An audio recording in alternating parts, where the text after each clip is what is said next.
C'est naturellement l'évolution des techniques.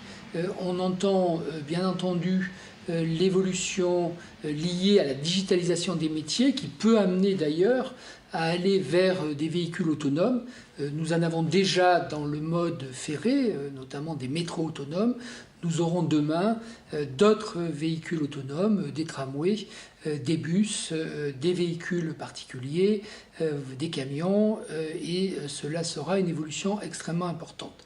D'autant plus que nous allons avoir un fort renouvellement des personnels liés notamment à des départs importants des classes d'âge les plus âgées qui avaient rejoint nos entreprises dans les années 80 et qui vont prochainement partir en retraite. Donc il y aura un effort de formation important pour accueillir de nouveaux collaborateurs et pour permettre à ces collaborateurs, d'une part, de s'intégrer dans l'entreprise, mais également d'évoluer, comme l'ont fait ceux qui sont déjà dans les entreprises et comme ils continueront à le faire tout au long de leur vie professionnelle pour s'adapter à l'évolution de leur métier, à l'évolution des attentes des clients. Nous pensons qu'une des principales évolutions sera liée à la conduite autonome des véhicules, que ce soit pour le transport de voyageurs ou le transport de marchandises. Demain, ces deux types de véhicules n'auront plus de conducteurs. On le voit déjà à Lyon dans le transport interurbain où des autocars circulent sans conducteur.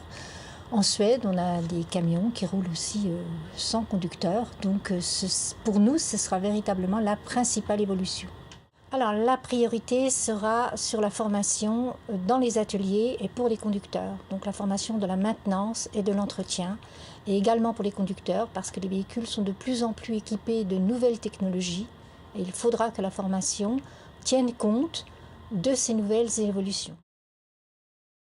Bien que ces divers supports de travail soient devenus de plus en plus fonctionnels et performants, la charge administrative n'a pas cessé de s'accroître, notamment par la mise en place d'indicateurs et de tableaux de bord servant à évaluer quotidiennement, dans un marché très concurrentiel, le niveau de performance des salariés et donc de l'entreprise. Les timides dispositifs d'évaluation et de prise en charge de la pénibilité ne sont pour le moment pas du tout adaptés à la détection et à la prévention d'une multitude de situations affectant fortement la santé physique et mentale des travailleurs. Face à ces évolutions technologiques et à ce qui est qualifié de modernisation de la médecine du travail, il est du rôle et de la responsabilité des partenaires sociaux et des institutions de prévoyance de notre branche, comme ils ont su prendre en compte les situations de handicap et y apporter diverses solutions, de réfléchir ensemble à la mise en place de nouveaux dispositifs de préservation de la santé. Je pense que cette mutation, n'importe comment, elle concerne déjà le marché du travail. Pourquoi ? Parce que les jeunes aujourd'hui ne veulent peut-être plus travailler comme ils travaillaient jusqu'alors. Peut-être que la notion de salariat va se dissoudre peu à peu, même si ça reste le fondement, l'élément fondamental de nos systèmes de protection sociale. Beaucoup de jeunes maintenant recherchent un travail plus indépendant, qui préservent leur liberté, leur capacité d'innovation. Ce que nous attendons de l'État aussi, c'est qu'il aide à promouvoir l'attractivité de nos métiers.